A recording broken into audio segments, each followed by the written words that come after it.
नमस्कार दोस्तों। आइए श्री रामचरितमानस के पाठन को आगे बढ़ाते हुए आज हम पेज 25 की लास्ट अंतिम चौपाई का अध्ययन करेंगे और उसको समझेंगे। देखिए पहले चौपाई में क्या लिखा है। दुख सुख पाप पुण्य दिन राती, साधु असाधु सुजात कुजाति।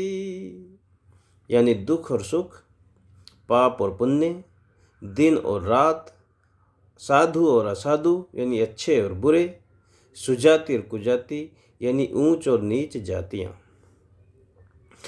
दानव देवे ऊंच और नीचू, अमीयस जीवन माहु मीचू। अर्थात दानव और देवता, ऊंच और नीच, अमृत और विष, जीवन और मृत्यु। फिर अरे माया ब्रह्म जीव जगदीशा, लक्ष्य लक्ष्य रंक अवनीसा। माया और ब्रह्म, जीव और ईश्वर, संपत्ति और दरिद्रता, रंक और राजा। अरे काशी मग सुर सर क्रम नासा, मरु मारव मही देव गवासा। काशी और मगध, गंगा और कर्म नासा, मारवाड़ और मालवा, ब्राह्मण और कसाई। अरे सरग नरक अनुराग विरागा, निगमा गम गुण दोष विभागा। स्वर्ग और नरक, अनुराग और बैराग, ये सभी पदार्थ ब्रह्मा की सृष्टि में हैं। वेदों ने इनके गुण और अवगुणों को अलग अलग करके विभाजित कर दिया गया है। यानी निगमा गम गुण दोष विभागा, इनके गुण और अवगुणों के दोषों को अलग अलग करके बताया गया है, वर्णन किया गया है। देखिए इसमें बताए कि जो इतने हमने सभी आपको बताए हैं, ये जो हैं दुख सुख पाप पुण्य, रात नीची नीचू, दानव देवता, ऊंच नीच, माया ब्रह्म जीव ईश्वर, धन संपत्ति दरिद्र, आकाश में जो भी इस दुनिया में है, ये सब ब्रह्म की सृष्टि है। अब ये सब चीज़ें तो देख रहे हैं इसलिए मान लेंगे कि हाँ ये सब चीज़ें हैं, लेकिन आप नहीं जो मानेंगे वो हैं कि ये ब्रह्म की सृष्टि कैसे है, क्योंकि जीव की आदत है। तो आइए आज हम आपको यही समझाते हैं। देखिए हिंदू दर्शन में सारे विश्व का परम सत्य है। हिंदू संस्कृति में ये जगत का सार है जिससे विश्व की उत्पत्ति होती है। ब्रह्मा का अर्थ है ज्ञान, और ज्ञान विज्ञान का एक रूप है। बौद्धिक चेतना का परम और चरम आदर्श है। ये प्रत्यक्ष सत्य है। क्या? जीव आत्मा, प्रकृति और परमात्मा, ये तीनों आदि अनादि हैं। आत्मा, परमात्मा और प्रकृति, ये तीनों का कोई बिगिनिंग और एंड नहीं है। इनको कहते हैं आदि अनादि हैं। ये तीनों एक दूसरे से अलग नहीं रह सकते। इन तीनों के मिलने से सृष्टि, ये ब्रह्मांड बनता है। उदाहरण के लिए जब हमें सेफ्टी, सुरक्षा, आग की सुरक्षा के बारे में ट्रेनिंग दी जाती है, तो देखिए हमें समझाया जाता है कि एक ट्रायंगल है। किसका? ऑक्सीजन, फ्यूल और हीट। इन तीनों का जब ट्रायंगल बनता है तो आग उत्पन्न होती है। यदि इन तीनों में से किसी एक को भी हटा दिया जाए तो आग नहीं लग सकती। ऑक्सीजन हमको नज़र नहीं आती, हीट हमको नज़र नहीं आती कि वहाँ हीट है, लेकिन फिर भी हम उसको मानते हैं। क्यों? क्योंकि आग प्रकट हुई, आग प्रकट हुई, इसलिए हमने माना कि यहाँ ऑक्सीजन भी है और हीट भी है।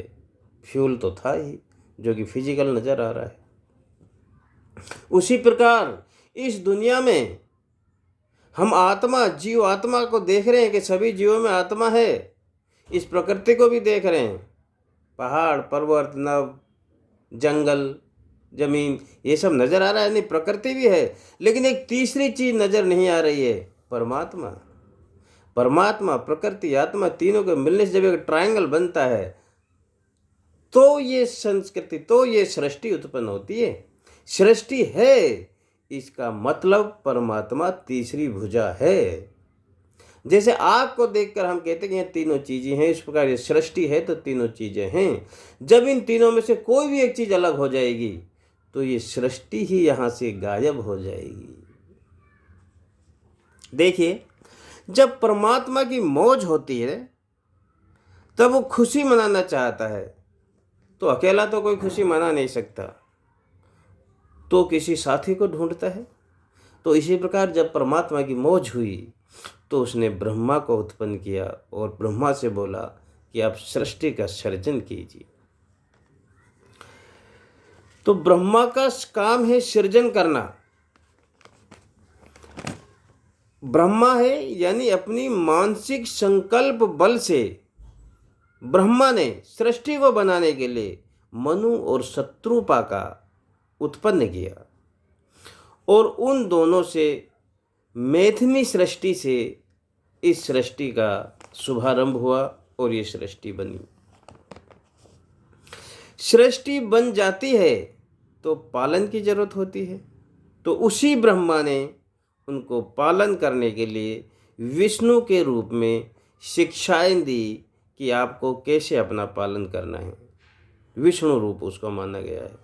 और जब यही प्रजा, ब्रह्मा को प्रजापिता भी कहते हैं क्योंकि वो पिता है, उन्होंने ही प्रजा को बनाया, और जब यही प्रजा गलती करती है तो उसको दंड भी दिया जाता है। तो यही ब्रह्मा दंड के रूप में, जिसको कहते हैं महादेव रूप, यानी ब्रह्मा की भ्रकुटी से उत्पन्न होता है महादेव, और वो फिर इन जीवात्माओं को दंड देने का भी काम करता है जो गलतियां करती है।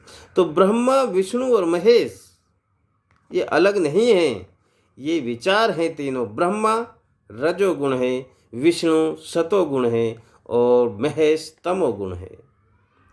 एक उत्पन्न करता है, एक पालना करता है और एक डिस्ट्रॉय, खत्म करता है। ब्रह्मा जी ही सब कुछ हैं, उनकी ही ये सृष्टि है। और जो हमें अभी बताया चौपाई में, ये सब कुछ ब्रह्मा की सृष्टि में है। यही इसमें समझाने का प्रयास किया गया है कि ब्रह्मा, ये ब्रह्मांड जो है ये ब्रह्म की सृष्टि है, इसी में सब कुछ है। अच्छा देखिए, मैं आपको इसको एक छोटी सी कहानी से समझाता हूँ, आपको क्यों नहीं समझ आता है। एक गुरुजी के यहाँ शिष्य था, उसने गुरुजी से ज्ञान लिया और गुरुजी ने उनको बताया, देखिए मुझ में ब्रह्म, तुझ में ब्रह्म, सब में ब्रह्म, ब्रह्म ही ब्रह्म और कुछ नहीं है। शिष्य ने ज्ञान लिया, उसी को सत्य माना और उसने यही प्रवचन शुरू कर दिया, बस मुझ में ब्रह्म, सामने वाले में ब्रह्म, तुझ में ब्रह्म, सब में ब्रह्म, ब्रह्म ही ब्रह्म। इस तरह उपदेश देने लगा तो 20-50 लोग उसके शिष्य भी बन गए। एक रोज ऐसे ही शिष्यों के साथ बैठा हुआ सत्संग कर रहा था, बोल रहा मुझ में ब्रह्म, तुझ में ब्रह्म, सब में ब्रह्म, ब्रह्म ही ब्रह्म। तभी देखा कि एक हाथी गुस्से में भागा जा रहा है और वो देखते देखते उन्हीं की तरफ भागा जिधर सब बैठ के सत्संग कर रहे थे। महिला तो आवाज लगा रहा है, भाई हट जाओ हाथी आ रहा है, हट जाओ हाथी आ रहा है। वो महाराज बोले मुझ में ब्रह्म, तुझ में ब्रह्म, हाथी में ब्रह्म। शिष्य बोले महाराज जी हाथी आ रहा है अपन चलते हैं। बोले नहीं नहीं नहीं, मुझ में ब्रह्म, तुम में ब्रह्म, हाथी में ब्रह्म, तब में ब्रह्म ही ब्रह्म, तो फिर क्या ब्रह्म से डरना। लेकिन उनके शिष्यों ने उनकी बात नहीं सुनी, वो वहाँ से भाग गए और वो बैठे रह गए। जब हाथी आया तो हाथी तो गुस्से में था ही, उसने उनको उठा के सूंड से दूर फेंका और उसकी हड्डी पसली टूट गई। ये जब देखा दुख से परेशान हुआ और वो अपने बड़े गुरुजी के पास पहुंचा और बोला, गुरुजी आपका ज्ञान मिथ्या है, बोला कैसे? बोलो आप कहते हो मुझ में ब्रह्म, तुझ में ब्रह्म, सब में ब्रह्म, वो सब जीवों में ब्रह्म है। बोला हाँ बात तो सत्य है, लेकिन मेरे को वो हाथी ने उठा के क्यों मारा? जब ब्रह्म में, हाथी में भी ब्रह्म है, मुझ में भी ब्रह्म, उसने मेरे को क्यों मारा? उसने शिष्यों को समझाया, देखो बच्चे, ज्ञान तो ये सच्चा है, लेकिन आपने समझा नहीं। जो हाथी पे महवलत बैठा था, अहलावत जो बैठा था, वो महलावत भी यही कह रहा था कि हट जाओ, दूर हट जाओ। आपने ब्रह्म की बात नहीं मानी। वो भी ब्रह्मी था जो बोल रहा था, हाथी में भी ब्रह्म, तुझ में ब्रह्म। जब ब्रह्म ने ब्रह्म की बात नहीं मानी तो ब्रह्म ने ब्रह्म को उठा के दे मारी। यानी राज क्या है इस चौपाई में, कि जो बड़ा आदमी होता है ना, वो ये नहीं कहता कि मैं बड़ा हूँ, उसका इशारा होता है। परमात्मा यहाँ यही कह रहे हैं कि मैं हूँ, कण कण में मैं हूँ, मुझको मान, मुझको समझ, मुझ में, तुम में, सब में। इस सृष्टि ही उसकी है, हर सृष्टि में विद्यमान है। इसलिए इसमें ये समझाया गया है, और इन सब चीज़ों के नाम इसीलिए उन्होंने बताए हैं, भावों में भी, वस्तुओं में भी, जो नज़र नहीं आ रही उसमें भी, विकार में भी, अच्छाई में भी, सब में वो है। यानी ये सब उसकी है, इसका मतलब वो इसमें है।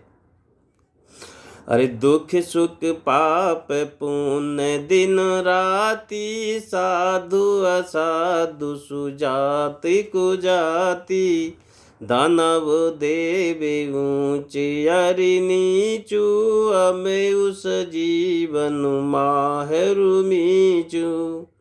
माया ब्रह्म जीव जगदीशा, लक्ष्य अलक्ष्य रंकी अवनीसा, काशी मगसुर सरी क्रम नासा, मरु मारव महुदेव गवासा। सर्ग नरक अनुराग विरागा, निगमागम गुण दोष विभागा, दुख सुख पाप पुण्य दिन राति, साधु असाधु सुजात कुजाति। जय श्री राम।